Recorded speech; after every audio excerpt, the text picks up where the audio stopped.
How smart are you? Mental athletes, begin. Would you like to be smarter? I feel like increasing my cortical tissue. I'm David Pogue, and on this episode of Nova Science Now, this is a real brain, a human brain. I'm going to extremes. Talk about a splitting headache. To unlock the secrets behind some of the most impressive brains around. From perhaps the greatest mind of the modern age, there's not one brain that has the same anatomy as Einstein. To a guy who can remember impossibly long lists of numbers. 418-592-597. Okay, that's highly freaky.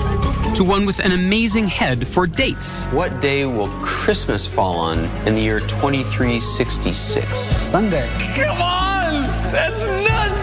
What makes their brains so special? Wait, are you saying that you can tell stuff about a person's brain by the outside? Yes, and in the case of Einstein, one's definitely able to do that. Is genius born or made? This is like an outtake from the Star Wars prop department.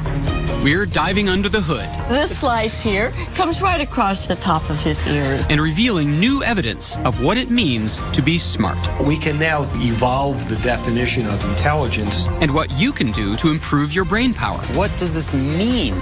I'm going to find out how smart can we get. Up next on Nova Science Now.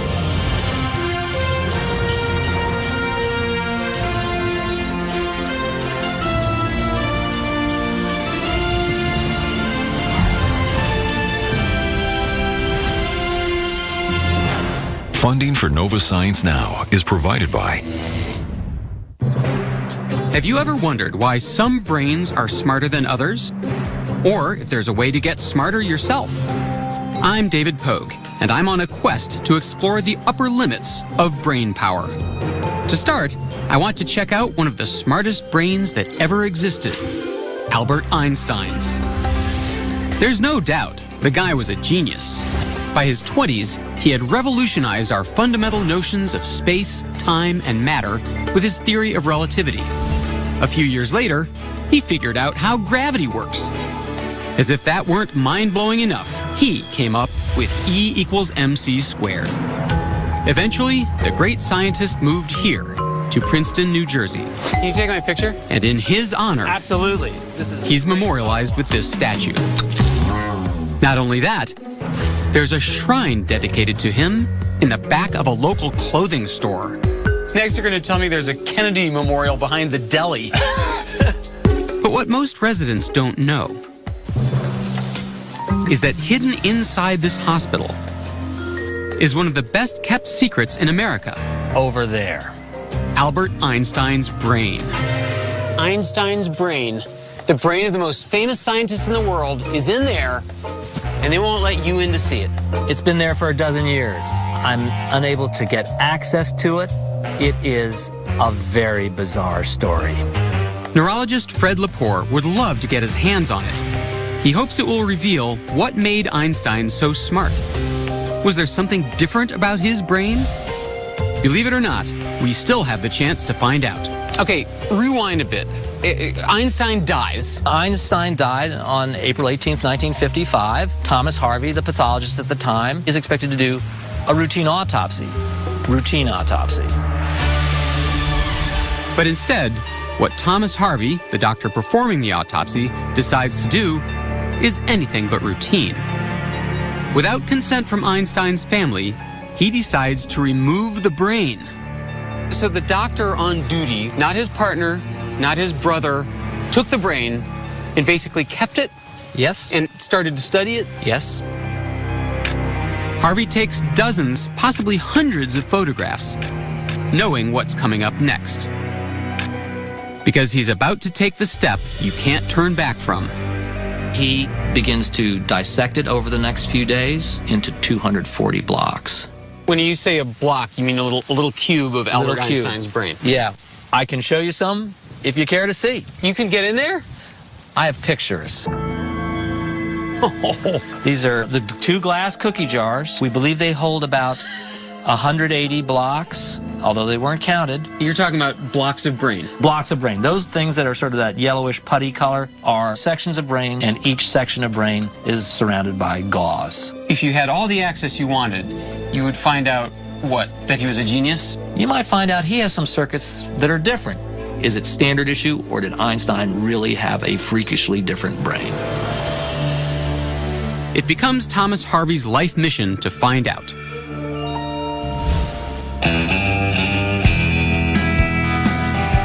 And when he loses his job at Princeton Hospital, Harvey quietly slips away, taking the brain with him. Can you imagine what the TSA said about his carry-on? Sir, can you step over here? He travels to the Midwest. Wherever he moves, so goes the brain. From time to time, he sends chunks of it to researchers he deems worthy. Then, in the 1990s, he sends several chunks and some of his photographs to Canadian neurologist Sandra Whittleson. Whittleson has one of the largest collections of brains in the world, kept in this walk-in refrigerator. Thomas Harvey realized that because I had a large brain collection, it would be a good comparison for a case study of Einstein's brain. Harvey gives Whittleson a few select chunks, but it's in a handful of photographs that she finds the most valuable clues. She makes a startling discovery in an area of the brain called the parietal lobe, on the top of the head towards the back. We have 125 brains in our collection, which means 250 hemispheres. There's not one hemisphere that has the same parietal lobe as Einstein. Whittleson believes that a part of Einstein's parietal lobe was 15% larger than any other brain in her collection. To find out what makes this discovery so important, I'm going where no host has gone before. With the help of pathologist David Zagzag and neurosurgeon John Golfinos, I'm taking a little brain tour. So, gentlemen, can you certify this is no plastic model? This is a real brain, a human brain. May I touch the brain? Very gently. Oh, wow. It's cold, rubbery, and it's clammy, and it's got a weird consistency. How would you describe this to someone at home? Like hard jello is what I think of it. Yeah, very hard jello. That's good. Here, catch it. Put it down. The first thing you notice when you look at it is that there are these raised parts, these ridges. These tiny ridges, or bumps, are called gyri. They contain billions of nerve cells. The crevices are called sulci. The reason we have all these folds is that as the brain developed and as we got smarter, our brain got bigger, and to fit inside the skull, it had to fold in on itself. Does that mean that ancient man would not have as many folds? Correct. More folds mean more nerve cells, and that means more brain power. All of these folds are divided into 4 major areas, or lobes, which are found in both hemispheres. The area Whittleson found unique in Einstein, the parietal lobe, is a fascinating part of the brain.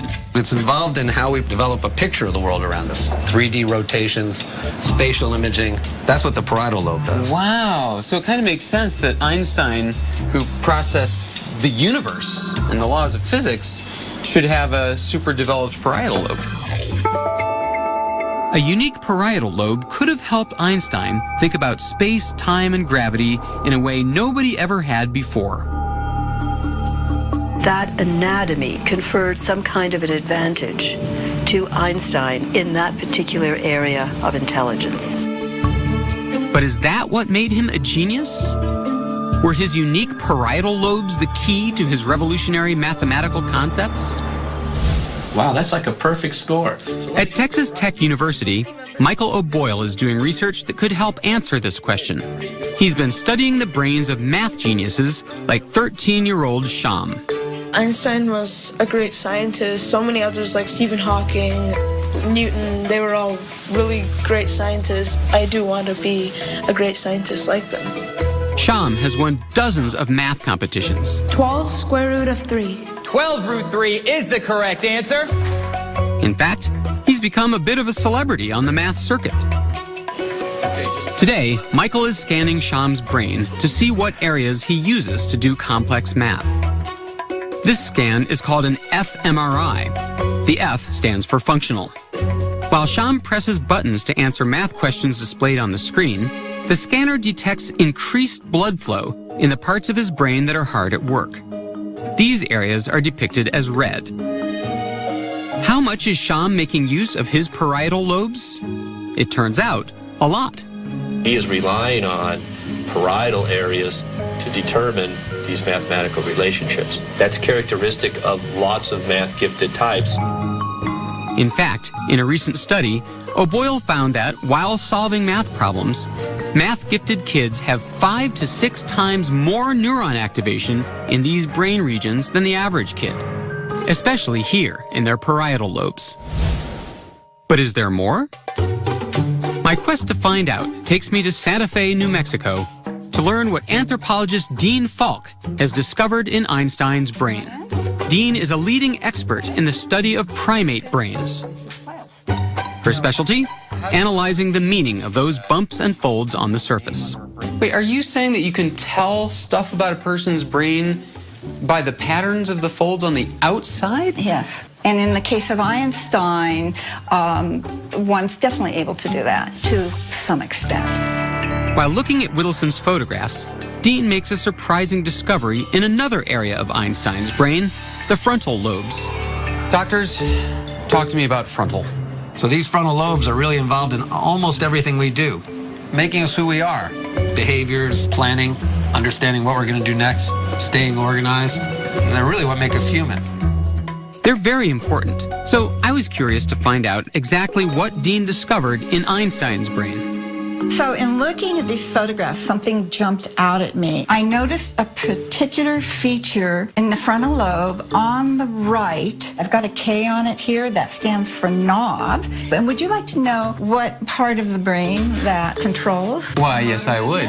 Well, it's right in front of, give me your hand. It's this. If you wiggle your fingers. Yeah.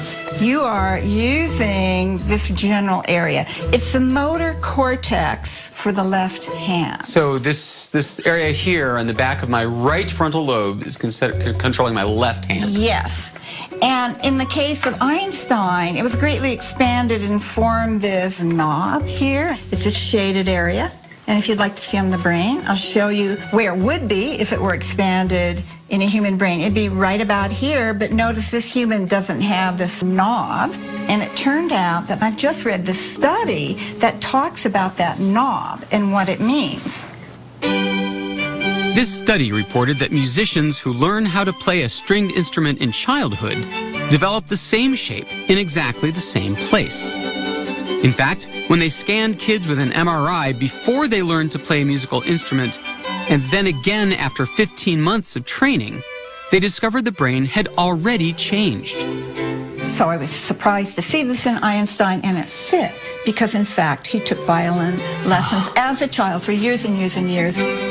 Dean does some digging and discovers this. When he was stuck on a physics problem, he would go into his kitchen and pick up the fiddle and play it to relax, and he would suddenly get an answer to a physics problem that he'd been working on.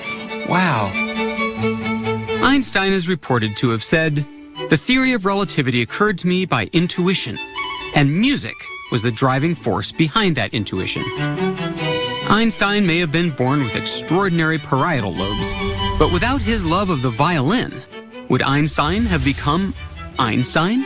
Einstein had the experiences in his life which allowed him to put to use a great brain. So both nature and nurture were really important for Einstein. With all this talk about brains, I was dying to find out more about my own.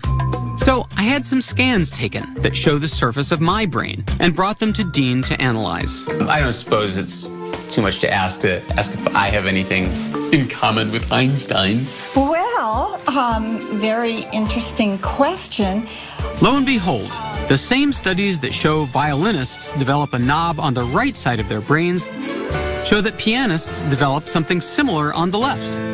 I've been told that you do play piano. Yes. And I want to ask you, have you done this a long time? Did yeah, you take, since how I was long? a kid. How long? I started when I was 9.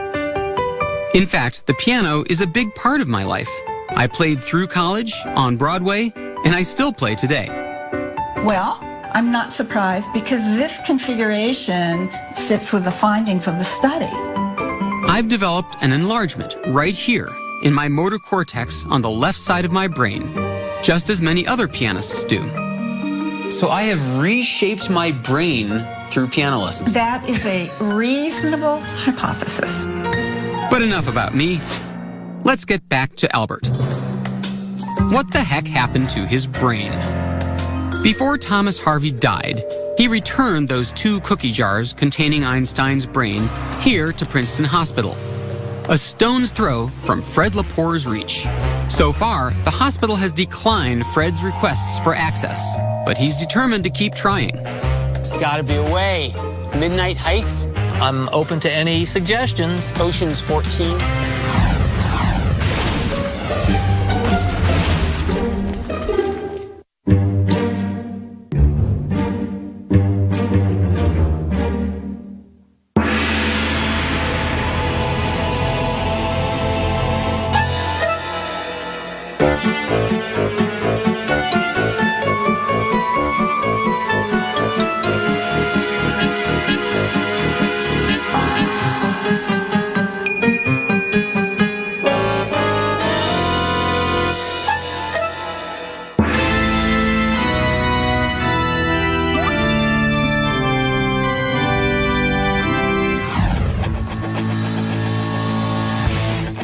Being smart involves many skills. Among them, how important is memory? To find out, I'm here at the U.S. Memory Championships. We have 5 minutes. Mental athletes, begin. First round, memorize 500 numbers in order in just 5 minutes. Trying to remember more than 20 makes my head spin. Nelson Dellis, a previous champion, memorizes 303 of them, making him the winner of this round. Oh, come on. It's rigged. It's stacked against people with bad memories. Next, I have 5 minutes to memorize the exact order of an entire deck of cards. Maybe I'll get extra points for creativity. Or not. Of course, Nelson beats everyone, recalling the order of the entire deck in 87 seconds. Unbelievable. Unbelievable. How smart is this guy? And how does he do it? I pictured Olivia Newton dunking a helmet. Huh? Olivia Newton? Dunking a helmet?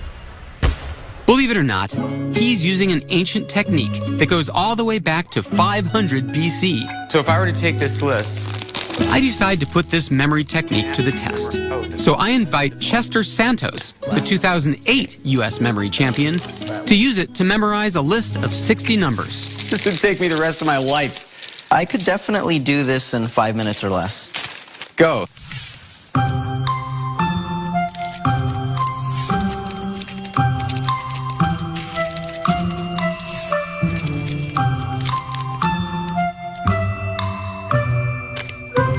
Okay, I'm done. I got it. You're done? I got it, yeah. Just let me know if I make any mistakes, okay? Just let me know if I make you any can mistakes. count on it. Okay, 418-110-97580-871-592-597. You got them all exactly right. Okay, that's highly freaky. Now it's my turn to learn this ancient memory technique. All right, bring on the list. Chester takes out a list of 40 random words for me to memorize in order. Monkey, iron, rope, kite, house, paper. That's right. I said 40. Bicycle, elephant, computer, sword, necklace, and pizza. That would take me several hours. You will have this perfectly memorized in 10 or less minutes. All right, I just want to be clear for the record. If I don't, it's his fault. Step 1. My lesson begins by walking around my living room, making note of objects I see every day, like my beloved grand piano, my favorite chair, and my kid's guitar. It's always really meant to have these cleaned up. The watering can. Chester tells me to study these objects because we're about to use them to help me remember those 40 words. The globe and the pillars. Now it's on to step 2. Imagine that on top of this piano, there is a monkey dancing on that piano. But you don't just see the monkey dancing around, maybe you even hear the monkey making monkey noises as it's dancing. because that's the first word, monkey. So picture that, really imagine that happening. Okay. And this monkey picks up a giant iron. How does this strange technique work? We asked a memory expert to explain. We are visual, we are auditory, we have all these different senses, and the more a single piece of information is locked in through the various senses, the better chance it's retained. So the crazier and more vivid the story, the better. Now, at that chair, see a rope attached to a kite. And the kite's flying around in the air. Just picture that. The guitar is smashing into a house. And you discover that the house is made of paper. Now, all your visuals are very active and there's a lot of motion to them. Is that part of it? Exactly. We tend to remember things more if there was something interesting actually happening rather than just a stagnant object that's just sitting there. So a dancing monkey, a shooting rope, a smashing guitar. Perfect. Further down the list, my tissues are having quite a memorable experience as they get run over by a bicycle with an elephant perched on top. Can you see that? I can. Something's wrong with me. But you will remember this stuff. Yes, for I sure. will You definitely remember that. The time has finally come. I don't have any particular confidence as if this is I have a lot of confidence. beyond the in monkey. you. I know I got the monkey. So on the piano, we have monkey and iron. And then next to it was a chair, and that had rope and kite. And then guitar, smashing up a house, paper. Lo and behold, as I mentally traverse the room, the words come pouring out. A river, That's right. rock, That's correct. tree, That's right. cheese. Correct. But then there's something about the tissues. I'm sure it had something to do with smashing. Some violent. Let's see. The tissues. The tissues were getting run over by. A bicycle You got by it. an elephant. After a close call, I miraculously whizzed through the rest of the list. The necklace and the pizza. Awesome. Great job. That was great. Next year's memory champion, David Pogue. Thank you. Thank you.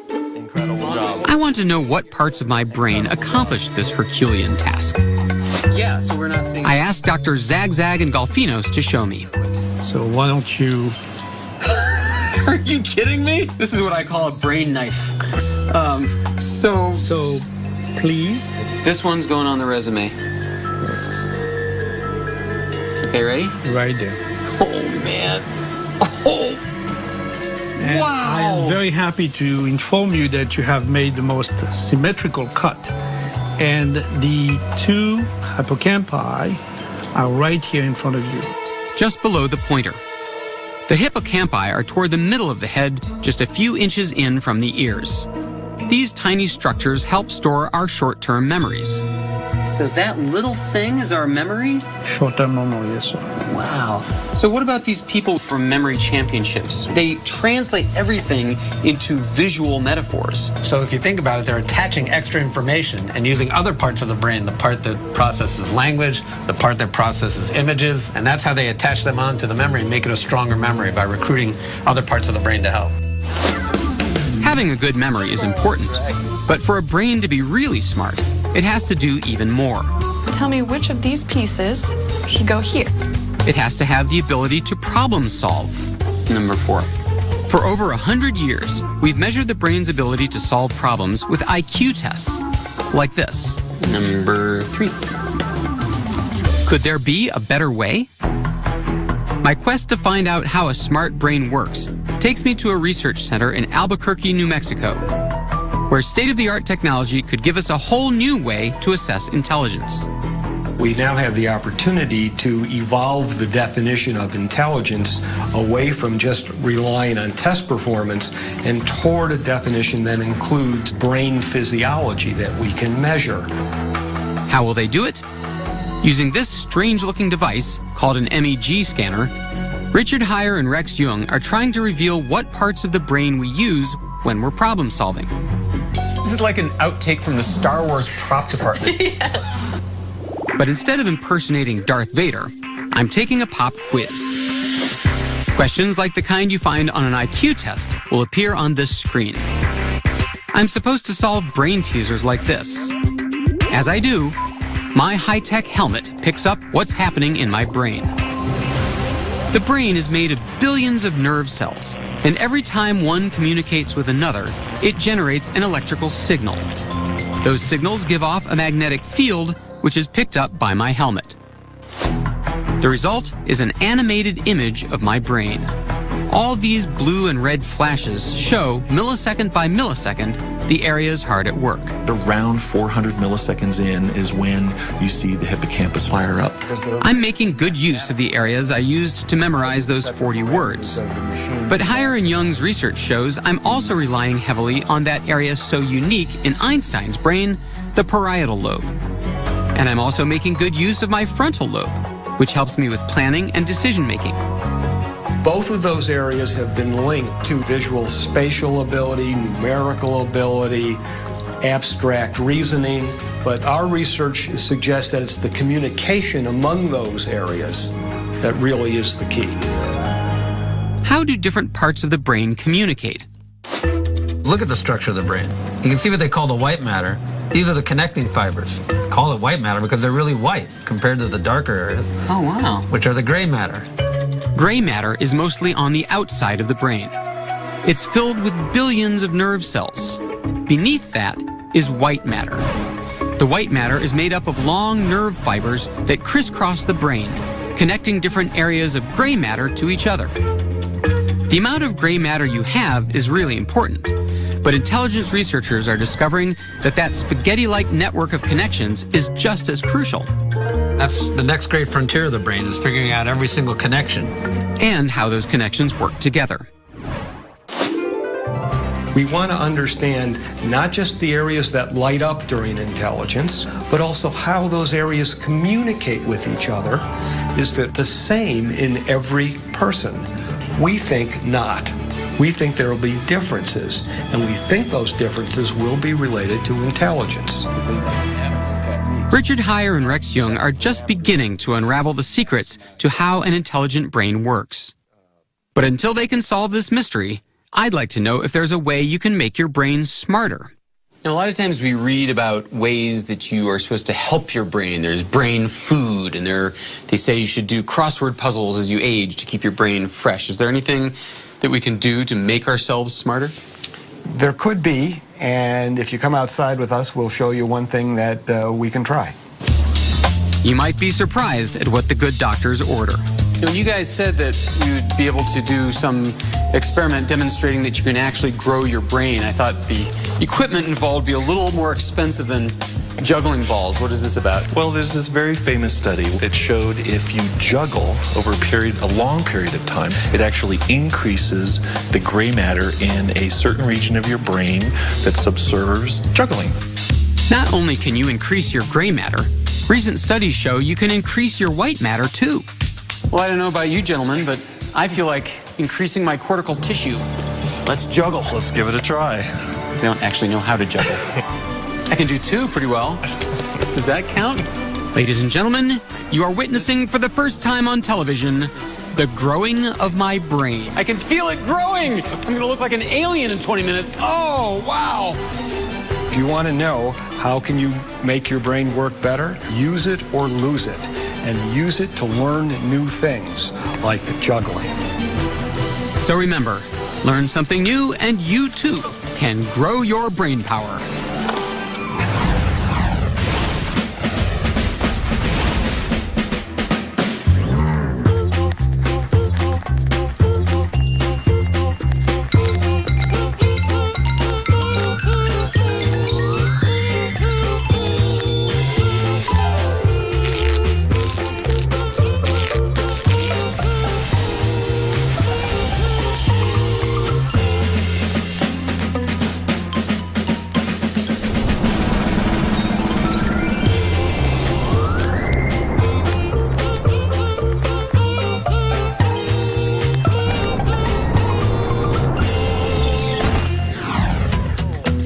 Every brain is unique, but few are as extraordinary as George Widener's.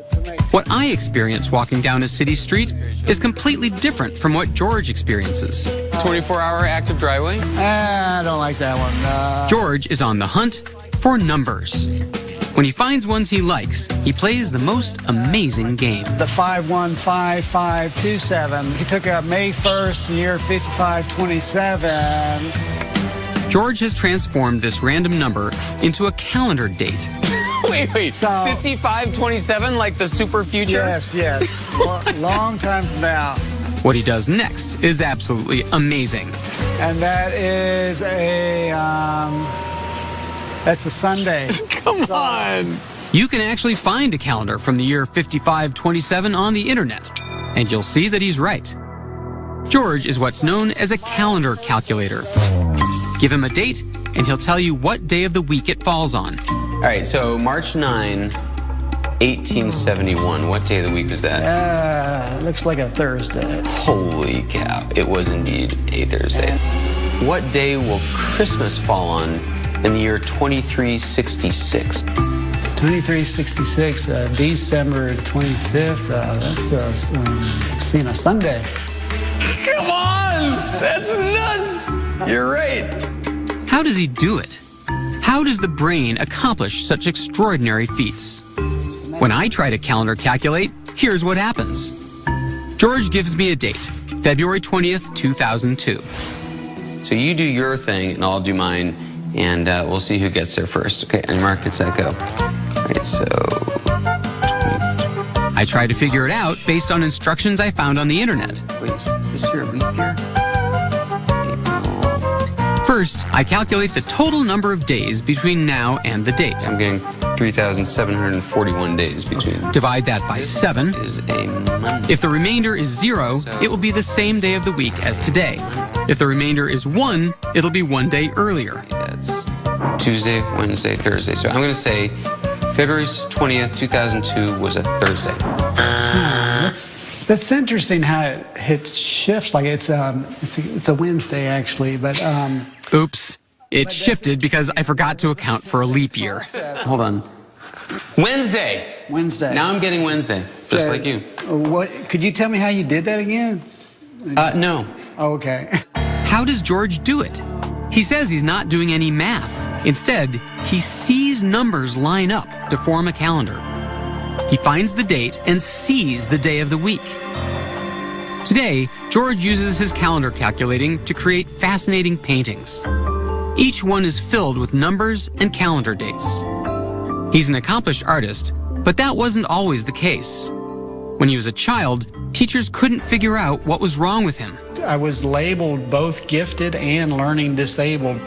So he withdrew into himself, finding comfort in calendar dates. And they became an obsession that disconnected him from the world. It took years for George to find out why. Finally, he was diagnosed with a rare condition called savant syndrome. I am a calendar savant, a high-functioning calendar savant. Psychiatrist Daryl Treffert, a prominent expert on savant syndrome, has documented about 300 cases of people like George who were born with extraordinary skills. In the process, he's also found around 30 truly bizarre cases where people were transformed into savants, seemingly overnight. These are people who have an injury or a disease, and all of a sudden some ability cascades forth which was never there before. He calls them acquired savants, and they represent some of the most mysterious cases in the field of brain science. One of them is Derek Amato. He became a pianist after a severe head injury. So let me get this straight. You dived into a swimming pool and hit your head on the bottom. You came to a week later, and what? Derek started to suffer from headaches and memory loss that still plague him today. But then something unexpected happened. Barely a week after the accident, he was hit with an uncontrollable need to play the piano. He sat for hours playing this melody over and over again.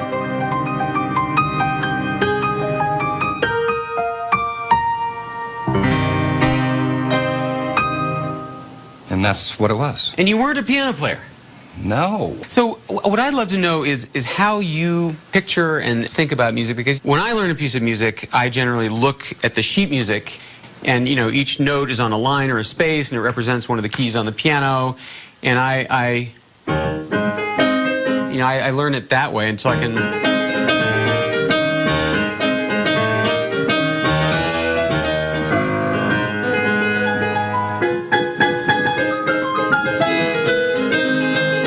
So that's all written out by the composer, specifically? That would take me a year to learn, maybe 5. Wow, so do you read sheet music? No, I see blocks. I see these black and white squares nonstop. These blocks tell his fingers how to play that melody. Something kind of miraculous happened to your brain when it hit the bottom of the pool. Right. But what? Why do people like Derek develop savant-like abilities after a head injury? And why are some people, like George Widener, the calendar calculator, born with them? So if you could just follow me into the room. All right. Clues to solving this mystery may be hidden in George's brain. For the last few years, neuroradiologist Joy Hirsch has been studying it with an MRI scanner. What we're seeing is the structural pictures of his brain. It looks to a layman just like a normal brain. Well, it looks to a scientist and a neuroradiologist like a normal brain as well. Today, Hirsch is probing further. She's taking fMRI scans of George's brain. This scan detects increased blood flow in the areas of his brain that are at work. And this is George's brain when he's calendar calculating. What we're seeing here are 2 slices of George's brain. So here on George, this slice here, so this slice here comes right across just about the top of his ears, and this slice here comes right across the top of his head. Here.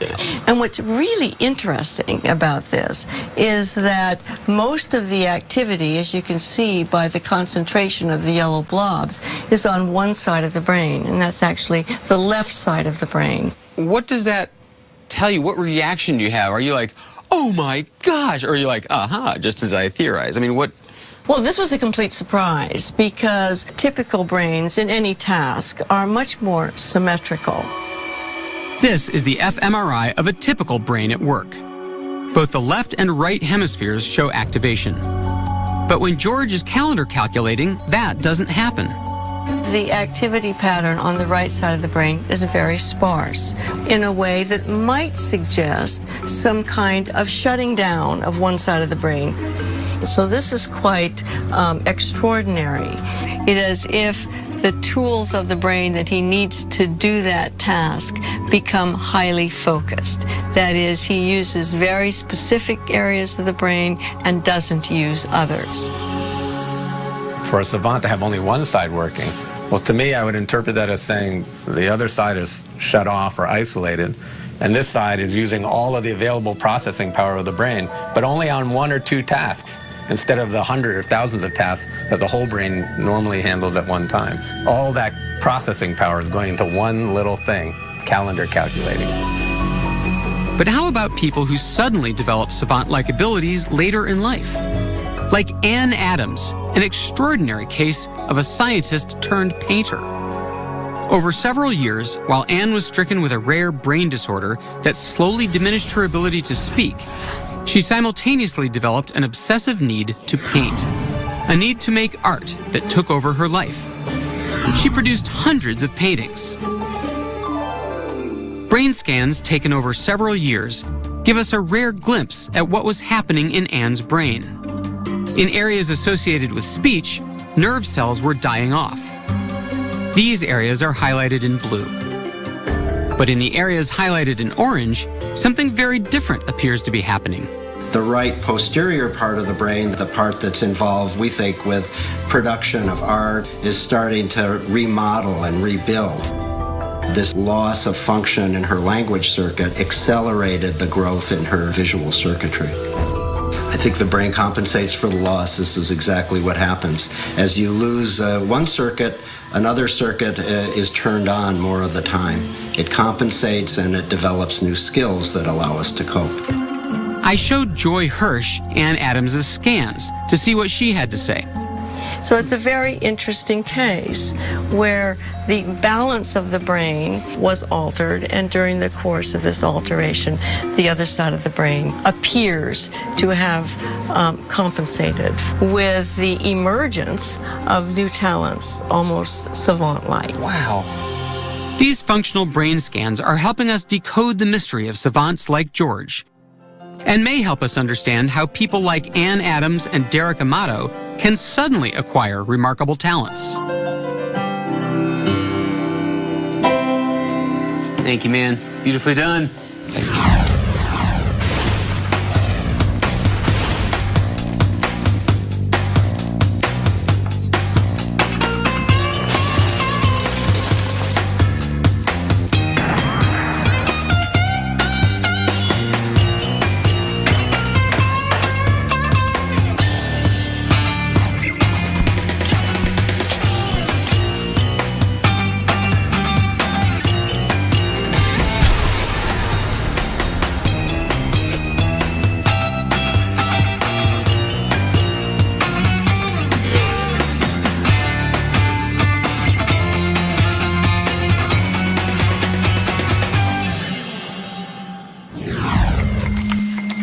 These kids are about to take an exam, just one of many in their lifetimes, and they're feeling the pressure.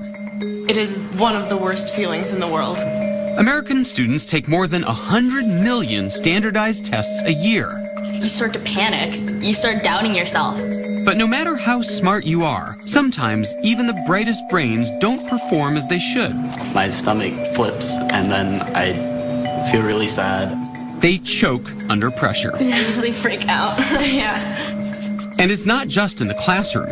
I think anyone can choke under pressure. We've all seen it happen. From American Idol. Remember everything that I told you. That's ironic. To a spelling bee. I-N-S-I. All the great chokes have something in common. They've all failed to perform up to their best when the pressure is high. Rick Perry in the Republican debates of 2011. And the, what's the third one there? Let's see. And, of course, the sports choke.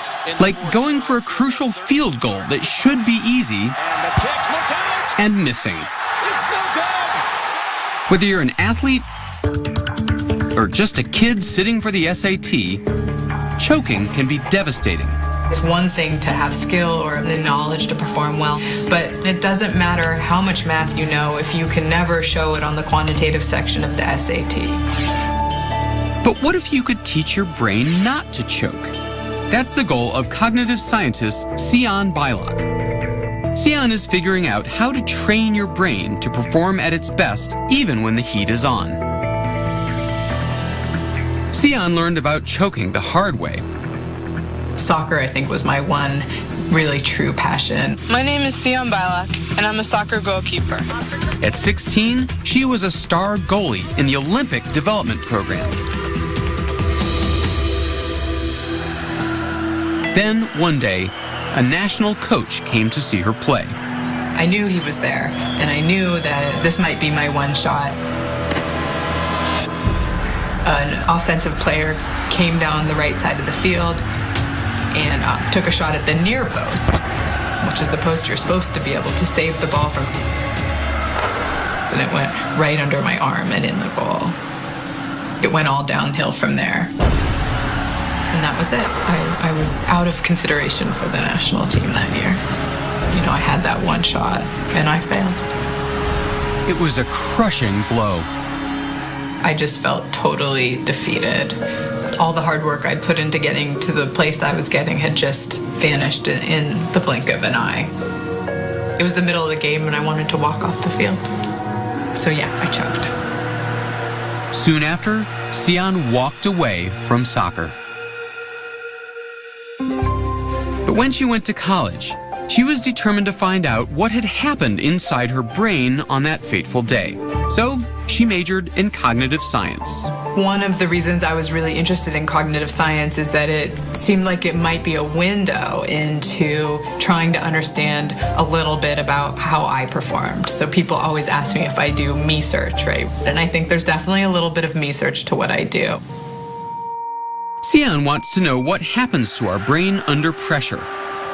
And her research team has figured out the perfect recipe for high anxiety.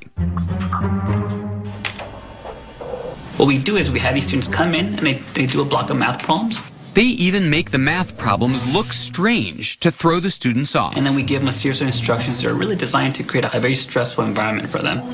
They put money on the line and tell the students that a partner is depending on them to improve their score. But if you can't improve, then you won't get this additional money, and neither will your partner. At this point, the students are really freaking out, but to really make it a very, very stressful environment, we bring out a video camera and we put it right next to them. Do you see a red light? Then the students do a second block of problems. And it works. Most people, when they're in our stressful situations, really do feel pressure to perform at a high level, and as it happens, lots of people choke under that pressure. Usually they choke about 11 to 12% below their initial block of problems. So what's happening when they choke? Only the scanner can tell. We put people in this MRI machine. They're lying on their back, but they can see his computer screen, and they're actually performing problems. They use a controller to give their answers. Then Xian's team makes them sweat. Finally, during this next set of problems, we're going to be videotaping your performance. Xian's theory was that these stressors were messing with the patient's working memory. It's a little different from short-term memory, which comes from the hippocampus. Working memory is your mental scratch pad that essentially allows you to work with whatever information is held in consciousness. And it involves the prefrontal cortex, which is part of the frontal lobe just above our eyes. Our prefrontal cortex essentially allows us to do all those special things we can do as humans, whether it's hitting a tiny ball into a tiny hole or juggling lots of math problems in our head. Based on activity she saw in the scans of her stressed-out subjects, Xian can infer communication between the prefrontal cortex and the emotional centers of the brain, like the amygdala. And when the emotional centers are overactive, they can prevent clear thinking. In these situations when people fail, these worries tend to come online and co-opt those prefrontal resources that people would otherwise use to perform well. Xian's preliminary data suggests that in a choker's brain, the emotions cause a racket big enough to interrupt working memory. But what about those lucky people who don't choke, who perform well under pressure? What's different about a non-choker's brain? It's almost as if the prefrontal cortex and those emotion centers of the brain uncouple or stop talking for a moment. For non-chokers, it's almost as though they temporarily put the conversation between these two parts of the brain on hold. People who are less likely to choke essentially show less crosstalk. There's less of an opportunity for these worries to seep in and impact performance, and we think that these are skills that can be taught. High stakes in the class. Xian had a theory she thought could have a huge impact, and she set out to prove it. She went where the stress was boiling over, a high school biology exam. Just before the test started, Xian's team gave the kids an extra assignment. We came into the classrooms and asked all the students to either write about their deepest thoughts and feelings or sit there for 10 minutes. Xian knew from other studies that depressed patients who wrote down their emotions in a journal could break the cycle of negative thinking. But would it work for anxious test takers? And the idea is that if we have people journal before this important test, we might be able to help them succeed. The students poured out their deepest worries onto paper. Then it was test time. So how'd they do? Students who just sat without writing anything, on average, got a B-. But the ones who wrote got, on average, a B+. We boosted these students' scores over a half a grade point by just having them sit and write for 10 minutes about their thoughts and feelings about the upcoming high-stakes test. So what did the students write? There's millions of butterflies in my stomach. Breathe, breathe, I'm telling myself. So he starts out talking about how worried he is, and then towards the middle, he says, as I continue to think about this final, I relax significantly.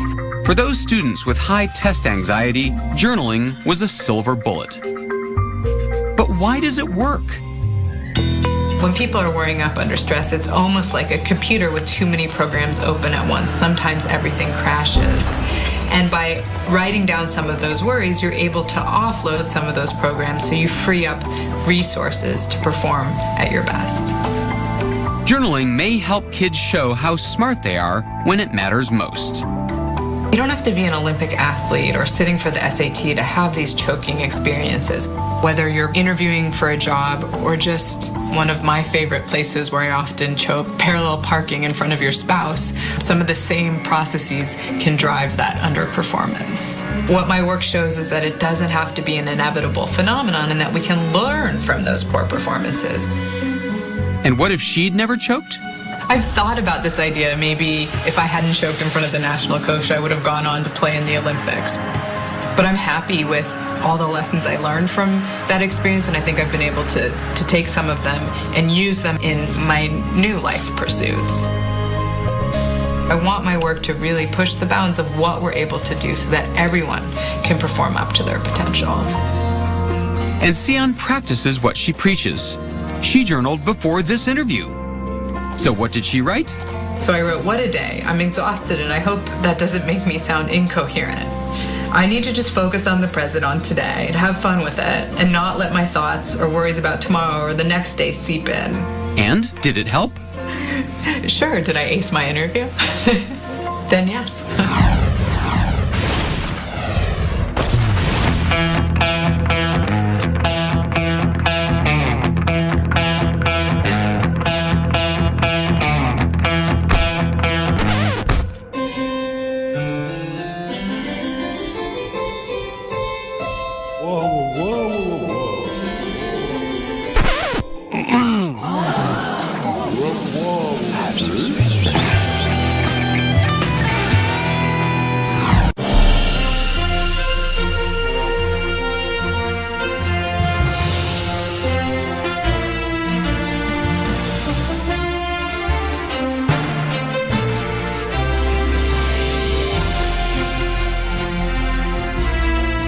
This Nova Science Now program is available on DVD. To order, visit shoppbs.org or call 1-800-PLAY-PBS. Nova is also available for download on iTunes.